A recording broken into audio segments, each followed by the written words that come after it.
ಜಾಗತಿಕ ವಾಸಯೋಗ್ಯ ನಗರಗಳ ಸೂಚ್ಯಂಕ 2026ರಲ್ಲಿ ಹೊಸದಿಲ್ಲಿ 120ನೇ ಸ್ಥಾನ ಪಡೆಯುವ ಮೂಲಕ ಭಾರತದ ಅತ್ಯಂತ ವಾಸಯೋಗ್ಯ ನಗರವಾಗಿ ಹೊರಹೊಮ್ಮಿದೆ.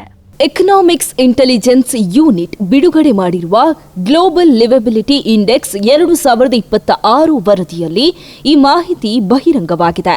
ಜಗತ್ತಿನ 173 ನಗರಗಳನ್ನು ಮೌಲ್ಯಮಾಪನ ಮಾಡಿರುವ ವರದಿಯಲ್ಲಿ ಡೆನ್ಮಾರ್ಕ್ಸ್ನ ಕೋಪನ್ ಹೇಗನ್ ವಿಶ್ವದ ಅತ್ಯಂತ ವಾಸಯೋಗ್ಯ ನಗರವಾಗಿ ಅಗ್ರಸ್ಥಾನ ಕಾಯ್ದುಕೊಂಡಿದೆ. ಆಸ್ಟ್ರಿಯಾದ ವಿಯೆನ್ನಾ 2ನೇ ಹಾಗೂ ಆಸ್ಟ್ರೇಲಿಯಾದ ಮೆಲ್ಬೋರ್ನ್ 3ನೇ ಸ್ಥಾನ ಪಡೆದಿದೆ. ಇನ್ನು ಭಾರತದ ನಗರಗಳ ಪೈಕಿ ಹೊಸದಿಲ್ಲಿ 120ನೇ ಸ್ಥಾನದಲ್ಲಿದ್ದರೆ ಮುಂಬೈ 121ನೇ, ಚೆನ್ನೈ 123ನೇ ಹಾಗೂ ಬೆಂಗಳೂರು 127ನೇ ಸ್ಥಾನದಲ್ಲಿವೆ. ಹೊಸದಿಲ್ಲಿ ಮತ್ತು ಮುಂಬೈ ನಗರಗಳ ಶ್ರೇಯಾಂಕ ಕಳೆದ ವರ್ಷದಂತೆಯೇ ಮುಂದುವರೆದಿದ್ದು ಯಾವುದೇ ಬದಲಾವಣೆ ಕಂಡುಬಂದಿಲ್ಲ.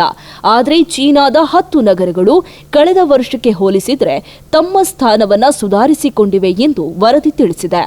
ವರದಿಯ ಪ್ರಕಾರ ಪಶ್ಚಿಮ ಯುರೋಪ್ ಇನ್ನೂ ವಿಶ್ವದ ಅತ್ಯಂತ ವಾಸಯೋಗ್ಯ ಪ್ರದೇಶವಾಗಿ ಮುಂದುವರೆದಿದ್ದರೂ ಅಲ್ಲಿನ ಸರಾಸರಿ ಅಂಕಗಳಲ್ಲಿ ಏರಿಕೆ ಕಂಡುಬಂದಿಲ್ಲ.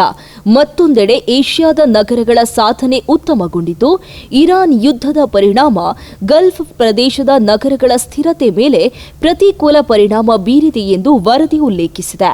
ಈ ಕುರಿತು ಪ್ರತಿಕ್ರಿಯಿಸಿರುವ ಜನಾಗ್ರಹ ಸಂಸ್ಥೆಯ ಸಿಇಒ ಶ್ರೀಕಾಂತ್ ವಿಶ್ವನಾಥನ್, ಭಾರತದ ನಗರಗಳು ಜಾಗತಿಕ ಪಟ್ಟಿಯಲ್ಲಿ ಕೆಳಮಟ್ಟದ ಸ್ಥಾನದಲ್ಲಿರುವುದು ಹೂಡಿಕೆದಾರರು ಮತ್ತು ಪ್ರತಿಭಾವಂತರನ್ನು ಆಕರ್ಷಿಸುವಲ್ಲಿ ನಾವು ಇನ್ನಷ್ಟು ಸುಧಾರಣೆ ಮಾಡಬೇಕಿದೆ ಎಂಬುದನ್ನು ಸೂಚಿಸುತ್ತದೆ.